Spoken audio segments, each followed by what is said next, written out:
La vie vous a abandonné, rien ne vous marche, vous échouez presque à tout. Vous vous sentez écrasé sous le poids des forces ténébreuses, de l'isolement, de la solitude et des soucis quotidiens. Vous n'avez pas la paix et la tranquillité. Vous avez besoin d'accompagnement pour atténuer vos souffrances, pour développer la force et la puissance qui vous habitent. Suivez tous les matins Maître Maouyan Justin Dongbaoundé, grand initié aux lois et secrets de la vie. Avec Maître Maouyan Justin Dongbaoundé, vous allez abandonner vos solutions individualistes, source de vos malheurs et de vos errements. Vous allez découvrir la pensée métaphysique, seul gage de notre sortie collective du gouffre. Vous allez retrouver le chemin du mieux-être et de la joie de vivre. Message du Maître, un espace commun aux bâtisseurs d'une vie heureuse sur la terre. Mesdames et messieurs, hommes et femmes qui peuplent la terre, mes frères et mes sœurs bâtisseurs de tous horizons, en vos différents grades, degrés et qualités. Je voudrais prendre ici la parole pour exprimer à chacun et à tous ma profonde et sincère reconnaissance pour vos soutiens de tous les instants. Nous allons continuer de rester dans cette 11e saison, laquelle 11e saison nous conduit au cœur de la stupidité. Et aujourd'hui, nous allons découvrir quelques autres commentaires qui font suite à un article intitulé « Le naufrage intellectuel du journalisme français », article publié par Alain Khaled. Il est un journaliste québécois et il a publié l'article sur sa page Facebook. Alors Dominique Benveglou dit ceci. Pour ma part, c'est le commentaire de Dominique, je pense que les journalistes ont disparu. Il n'y a plus que des présentateurs et présentatrices choisis pour leur physique. Les experts sont pour la plupart des spécialistes du décodage d'Internet. Plus d'investigation, plus d'analyse, plus de débat. C'est sûr que ça favorise la montée des idées simplistes, car rien ne donne à réfléchir. Irène Ferreira, elle a dit ceci. Il y a certes de l'inculture pour bon nombre de pseudo-journalistes, mais surtout une ligne éditoriale, un courant de pensée guidé par le détenteur du média où ils travaillent et qui suivent de façon asservie. Alors Christ Pinto Sampere dit ceci, je partage votre analyse. Il n'y a pas grand-chose qui favoriserait une once de réflexion. Mais depuis bien longtemps déjà, reste la presse spécialisée, la réflexion sur du temps long, le monde diplomatique. C'est ça que lui présente et dit le monde diplomatique, Courrier international par exemple.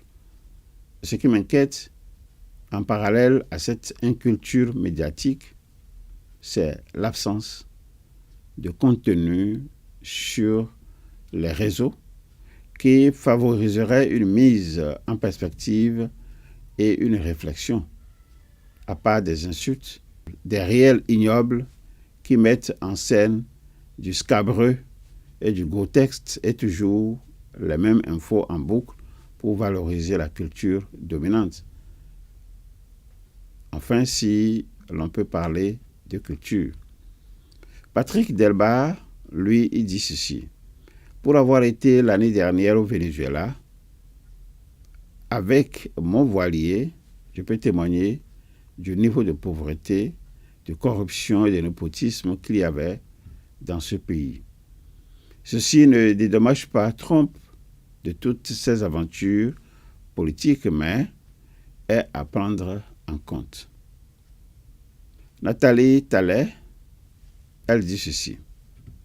Vous avez fait une excellente analyse. Dommage qu'elle ne soit pas contagieuse.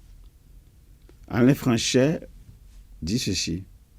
Je crois que tout est dit dans ta publication et les commentaires qui ont suivi. Est-ce que les populations sont conscientes de la gravité de ces comportements? Je ne crois pas. Et c'est grave.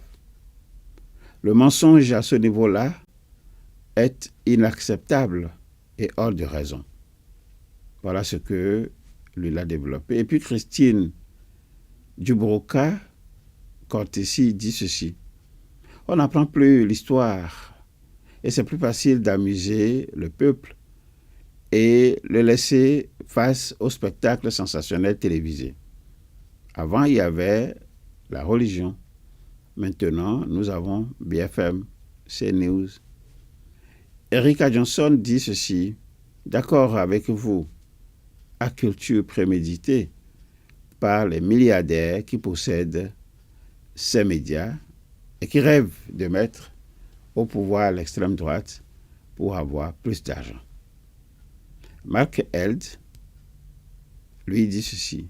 Limpide analyse de la situation du journalisme en France à l'occasion de ce délit perpétré par Trump. Merci, Alain. Walter A+, lui, dit ceci. J'adore vos commentaires et votre insouciance positive, presque rafraîchissante. Personnellement, je pense que l'humanité est arrivée à l'inculture générale et généralisée depuis fort longtemps. Bien entendu, cela est organisé et sert les intérêts de quelques milliers de fumiers corrompus, servant eux-mêmes les intérêts de quelques dizaines de milliardaires. Avec une majorité d'individus décérébrés qui courent aux urnes et dans les vaccinodromes, j'ai peur que rien ne changera pour le mieux dans les prochaines années. Quant aux journalistes entre griffes, il y reste 3% d'entre ceux qui ne sont pas totalement corrompus, totalement abrutis, ou les deux. Alors Bernard Vignal lui dit ceci, pas tout à fait en accord avec tes propos, Alain. Même si pour l'essentiel, je te rejoins, il ne s'agit pas que d'inculture des journaleux, mais surtout d'une mainmise des oligarques français, et nous les connaissons. À mes yeux, c'est encore plus grave. Un pays dont les informations sont orientées vers l'extrême droite, où la propagande atteint de tels sommets, est un pays condamné à la dictature. Et le jour où les mêmes journalistes seront encore plus soumis et qui demanderont notre aide, alors personnellement, je ne bougerai plus. Ils doivent assumer leur trahison et leur complicité. Je voudrais vous inviter à retourner à l'article sur lequel il y a eu tant de commentaires. Allez voir le contenu de cet article dans le message numéro 882 du 27 janvier 2026 pour comprendre de quoi il s'agit et apporter à votre tour vos commentaires. En attendant la suite dans mon prochain message, je vous demande de continuer à vous familiariser avec cette invocation simple. Invocation à répéter chaque matin, 5 heures de préférence, et à intervalles réguliers de 2 heures jusqu'à 21 heures. Cela va ramener en surface votre pensée critique et vous allez sortir de la génération des stupides. Alors, je vous présente cette invocation simple. Au commencement était la pensée. La pensée se manifesta sous la forme d'idées. L'idée prend corps dans notre conscience et se traduit par la parole, le geste ou l'écriture. Cette parole projetée sur la matière devient notre action. Je suis donc pensée, parole et action.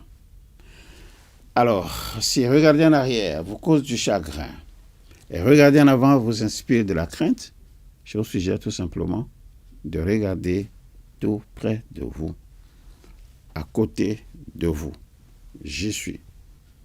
Je, c'est l'ISEP. L'ISEP pour vous accompagner dans vos désirs respectifs d'apprendre à développer et transmettre des valeurs humaines et des principes de vie en étant tout simplement vous-même. Lisez pour vous accompagner dans vos désirs respectifs d'apprendre à partager. Vos connaissances sans contrepartie, les laisser cheminer dans l'esprit de vos proches afin qu'ils s'en servent pour améliorer leur perception du monde, améliorer leur manière de voir les choses, modifier leur façon d'être, modifier leur façon de concevoir la vie et modifier leur façon d'agir. Il est l'heure pour chacun d'apprendre à connaître le rythme de l'histoire. Participer avec enthousiasme à l'édification d'un monde de haute valeur spirituelle. Il est l'heure pour chacun d'apprendre à participer à l'édification d'un monde de hautes valeurs intellectuelles. Il est l'heure pour chacun d'apprendre à participer avec enthousiasme à l'édification d'un monde de hautes valeurs affectives. Il est l'heure pour chacun d'apprendre à participer avec enthousiasme à l'édification d'un monde de hautes valeurs professionnelles. Il est l'heure pour chacun d'apprendre à participer avec enthousiasme à l'édification d'un monde de hautes valeurs matérielles. Il est l'heure enfin pour chacun d'apprendre à participer avec enthousiasme à l'édification d'un monde de haute valeur de santé pour tous. Que vive l'ISEP au service de l'accomplissement de l'homme. Que s'implante définitivement l'émancipation humaine, englobante et généralisante. L'avenir, c'est nous. La vie vous a abandonné, rien ne vous marche, vous échouez presque à tout. Vous vous sentez écrasé sous le poids des forces ténébreuses, de l'isolement, de la solitude et des soucis quotidiens. Vous n'avez pas la paix et la tranquillité. Vous avez besoin d'accompagnement pour atténuer vos souffrances, pour développer la force et la puissance qui vous habitent. Suivez tous les matins Maître Maouyan Justin Dongbaoundé, grand initié aux lois et secrets de la vie. Avec Maître Maouyan Justin Dongbaoundé, vous allez abandonner vos solutions individualistes, source de vos malheurs et de vos errements. Vous allez découvrir la pensée métaphysique, seul gage de notre sortie collective du gouffre. Vous allez retrouver le chemin du mieux-être et de la joie de vivre. Message du Maître, un espace commun aux bâtisseurs d'une vie heureuse sur la terre.